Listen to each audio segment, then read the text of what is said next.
Bien, hemos considerado de forma muy breve y general, ¿verdad? Algunas características importantes que son claves para que interpretemos los géneros literarios en la Biblia. Pero recordemos que a diferencia de, o mejor dicho, adicionalmente a los géneros que tenemos macros en la Biblia, ¿verdad? Que digamos, determinan la mayor parte del libro o de la carta que estamos estudiando, también podemos encontrar algunos subgéneros literarios en los diferentes libros o cartas de la Biblia. Entonces, aparte de eso, también dentro de los géneros literarios encontramos un elemento importante que se llaman las figuras literarias. Y es lo que vamos a estar conversando del día de hoy con este video. Ahora vamos a estar conversando un poco de qué debemos considerar al momento de interpretar las figuras literarias. Entonces, con figuras literarias nos referimos a un recurso expresivo que utilizamos en el lenguaje de manera especial que tiene el objetivo de embellecer, de intensificar o de dar un efecto particular, ¿verdad? Al texto que nosotros estamos escribiendo. O mejor dicho, bueno, sí, cuando estamos escribiendo, pero cuando lo estamos leyendo, pues en este caso al texto que el autor escribió. Entonces, las figuras literarias no cambian el significado básico de las palabras, pero sí transforman la manera de presentarlo. El problema está que cuando la persona receptora del mensaje, ¿verdad? No comprende la figura literaria, entonces distorsiona el mensaje también, porque no capta el sentido de esto. Entonces, hace unos videos atrás ponía el ejemplo de la expresión palo de agua para hablar de un aguacero, de una lluvia muy fuerte en nuestro país. Tal vez en su país usted utiliza una expresión diferente a esa, ¿no? Pero es una figura literaria. ¿Por qué? Porque no es algo que tú puedas interpretar de forma literal. Pero si la persona que está recibiendo la frase no la comprende, no sabe cuál es la referencia respecto a eso, no sabe qué es lo que significa esa frase, entonces pierde el mensaje. De esa manera es importante que nosotros cuando estamos interpretando las escrituras, seamos muy, pero muy cuidadosos en identificar si en este momento el autor está usando figuras literarias o no. ¿Ok? Y pues la forma más sencilla de identificar esto es preguntándonos si esto tiene sentido interpretarlo de forma literal. ¿Es algo que tendría sentido o definitivamente sería algo como absurdo? Sería muy extraño que fuera realmente literal. Y pues es la forma más sencilla de identificar si estamos ante un lenguaje figurado o no. Entonces, obviamente, dependiendo del género literario, hay géneros literarios que como que agrupan muchísimo más las figuras literarias, ¿no? Hay otros que no. Por ejemplo, en una carta podemos encontrar lenguaje figurado, por supuesto que sí, pero en una carta no va a ser tan, pero tan frecuente. ¿Por qué? Porque la carta tiene el objetivo de transmitir un mensaje específico, un argumento, y va a utilizar algunas figuras literarias el autor, sí, por supuesto. Pero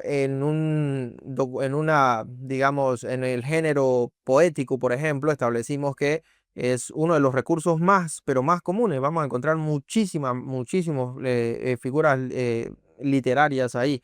Vamos a encontrar mucho lenguaje que no podemos interpretar de manera literal. ¿Por qué? Porque se busca justamente hacer que la idea se transmita de una forma más impactante, ¿no? Entonces, algunas figuras literarias que vamos a encontrar en diferentes partes de la Biblia es la metáfora y el símil, ¿sí? Pensemos en este ejemplo cuando Jesús le dice a sus discípulos, ustedes son la sal de la tierra, ¿verdad? O cuando le dice a los maestros de la ley, a los fariseos, ustedes son como sepulcros blanqueados. En ambos casos, ¿verdad? En el primero está utilizando una metáfora y en el segundo está utilizando un símil. Ambos recursos literarios establecen comparaciones. La diferencia es que las metáforas, ¿verdad? Las metáforas hacen una comparación implícita que no está directa, ¿verdad? Por ejemplo, ustedes son la sal de la tierra. Evidentemente, los discípulos no eran un grano de sal, así que no es algo literal. Pero lo que les está diciendo es ustedes son como la sal de la tierra, ¿no? El símil es ya una comparación directa como en el siguiente ejemplo, ustedes son como, ya Jesús establece directamente la comparación. Pero bueno, ambos están comparando, eso es lo importante de comprender. La clave está en que nosotros necesitamos ubicar el punto de comparación, qué es lo que está comparando la metáfora o el símil. Y una vez que encontramos el punto de comparación, entonces encontramos lo que el autor quiso decir. En este caso, pues sería el significado del símil o de la metáfora. Otra figura literaria importantísima es la hipérbole. Esto es muy interesante porque cuando nosotros pensamos en Jesús como maestro, ¿verdad? Pensamos en una persona muy racional, muy seria, saben que transmite ideas fuertes, de carácter fuerte, incluso lo podemos imaginar de esa manera, pero es muy poco probable que nosotros nos imaginemos a un Jesús bien alegre, bien coloquial, bien jovial, así que haga reír a las personas, ¿no? Es muy difícil que nos imaginemos a Jesús de esa manera, pero yo quiero que pensemos en la figura de la hipérbole, porque Jesús utiliza mucha hipérbole. Con hipérbole nos referimos a la exageración. La hipérbole es una exageración, cuando tú expresas una idea de forma exagerada, pero lo haces justamente para transmitir con más fuerza lo que quieres decir, ¿no? Entonces, Jesús, siendo un maestro experto, ¿verdad?, en transmitir ideas, él utilizó mucho la hipérbole para llamar la atención. Entonces, ¿cómo identificamos la hipérbole? Igual, tú no puedes interpretar esto de forma literal, ¿no? Hipérboles que tenemos nosotros en nuestro contexto moderno, bueno, la famosa expresión tengo tanta hambre que me comería un elefante. Evidentemente, tú no podrías comerte un elefante, pero no puedes interpretar eso de forma literal. Lo que quieres decir es, tengo muchísima hambre. Entonces, veamos estas palabras de Jesús. Hijos, qué difícil es entrar en el reino de Dios, repitió Jesús. Le resulta más fácil a un camello pasar por el ojo de una aguja que a un rico entrar en el reino de Dios. Y yo quiero que se imaginen esa escena, ¿no? Donde están sus discípulos escuchando al maestro y que Jesús diga algo como esto, ¿no? Es evidente que no es posible que un camello pase por el ojo de una aguja. Entonces, imagínense las risas, imagínense la cuestión así como que esto es imposible, ¿verdad? Y por eso la misma expresión de los discípulos después de esta palabra de Jesús diciendo, bueno, pues si ellos no pueden, entonces ¿qué queda para nosotros, no? Entonces, pero les invito a que imaginemos a un Jesús mucho más amigable, y esto dará sentido a ciertas expresiones de Jesús, como cuando dice es mejor que te saques el ojo, que te cortes la mano, ¿verdad? Para que puedas entrar al reino, ¿verdad? Obviamente son expresiones que son hiperbólicas, no pueden ser interpretadas de forma literal. También encontramos la ironía narrativa, que básicamente lo que hace es que tú vas leyendo la historia, tienes que prestar mucha atención a esto, especialmente en los textos narrativos, tienes que prestar atención a cómo va la historia, y en algún punto vas a darte cuenta que hay ciertas historias que parece que chocan, porque es como que tú no esperas eso, no esperas ese resultado, ¿no? Un ejemplo de esto es María y Marta. Ambas están con Jesús, ¿verdad? Pero una está afanada, está trabajando, sirviendo, la otra está sentada escuchando.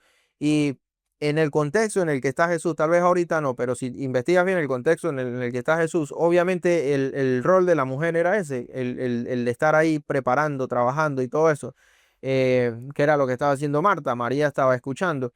Y entonces, ¿qué pasa? Que en ese contexto, la narrativa, lo que uno esperaría de esa narrativa es que Jesús valide lo de Marta porque está haciendo lo que le corresponde.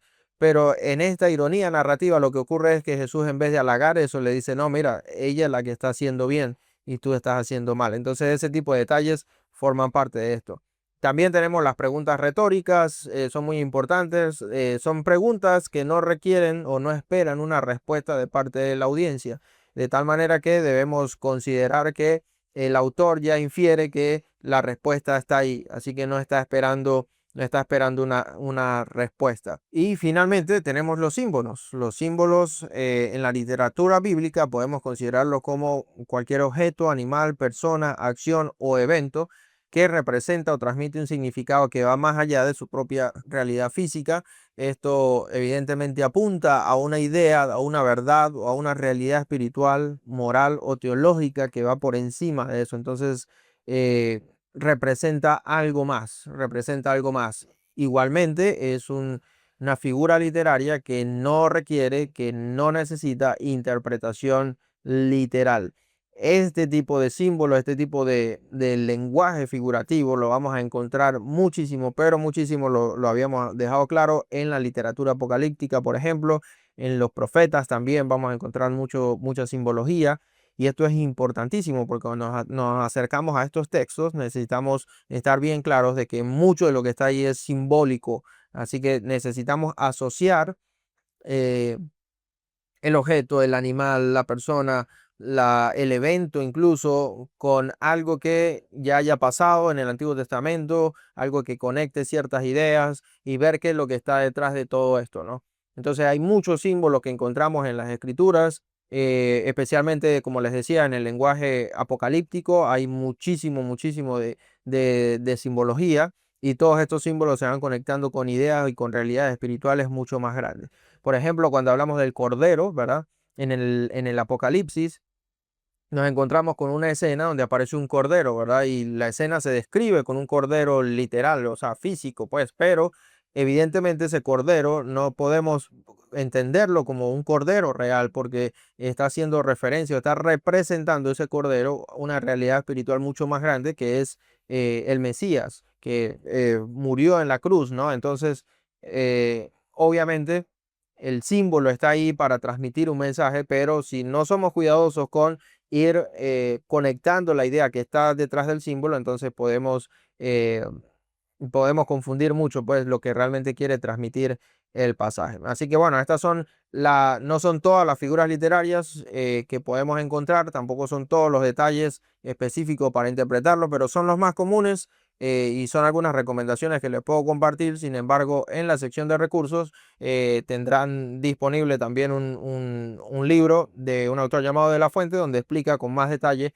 un poco más estos símbolos y otros que yo no mencioné acá y también algunos ejemplos para que ustedes puedan ver cómo interpretar estos lenguajes figurados y qué elementos tomar en cuenta, ¿verdad? Para no cometer tantos errores al momento de interpretarlo. No profundizamos mucho más en esto porque recuerden que este módulo representa una introducción en todo esto de lo que es la interpretación bíblica para que usted pueda sentar bases para lo que va a ser ya propiamente su práctica de escritura, pues de desarrollar y de crear material literario para la congregación, la iglesia, los hermanos, a lo que usted quiera alcanzar con ese material específicamente.